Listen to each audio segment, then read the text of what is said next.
Assalamualaikum warahmatullahi wabarakatuh.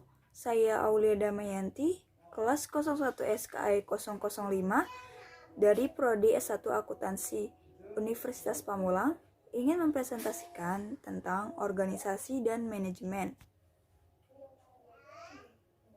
Apa itu organisasi? Organisasi adalah suatu pengaturan orang-orang secara sengaja untuk mencapai suatu tujuan tertentu, baik jangka panjang maupun jangka pendek. Karakteristik organisasi. Karakteristik organisasi ada 4. Yang pertama, memiliki tujuan. Tujuan tersebut mencakup profitability, growth, dan survive. Yang kedua, anggota.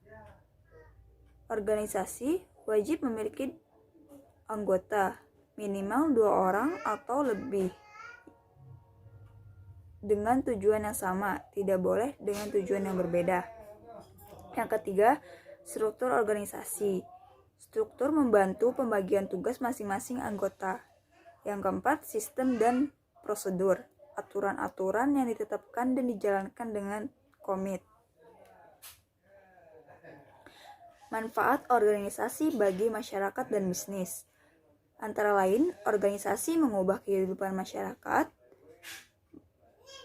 Organisasi membuat kehidupan menjadi lebih baik. Organisasi sebagai penuntut pencapaian tujuan. Organisasi menawarkan karir. Organisasi sebagai cagar ilmu pengetahuan.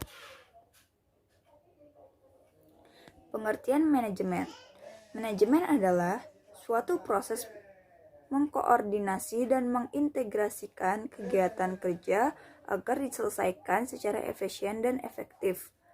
Proses tersebut berupa merencanakan, mengorganisasi, memimpin, dan mengendalikan. Fungsi manajemen.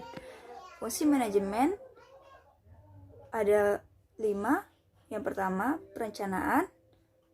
Tanpa adanya perencanaan yang matang, tujuan dari kegiatan manajemen tidak akan tercapai. Yang kedua, pengorganisasian untuk mempermudah proses pengawasan yang dilakukan manajer. Yang ketiga, penempatan.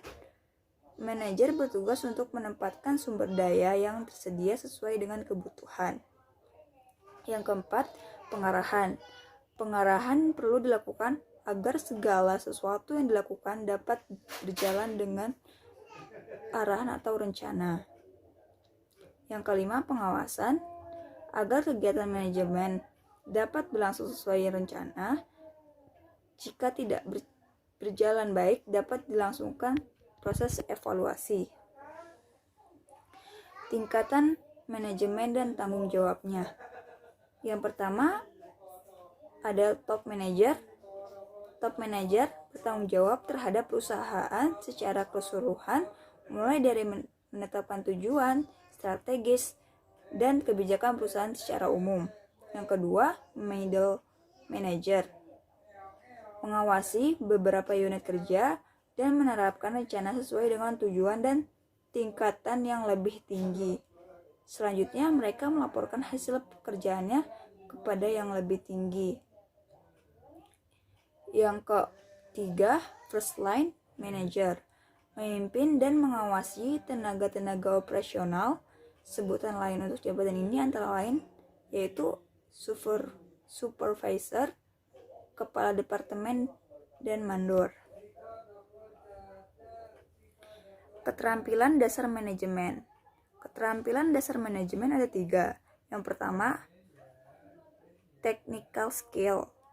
Kemampuan untuk menggunakan keahlian khusus dalam melakukan tugas tertentu. Yang kedua, human skill.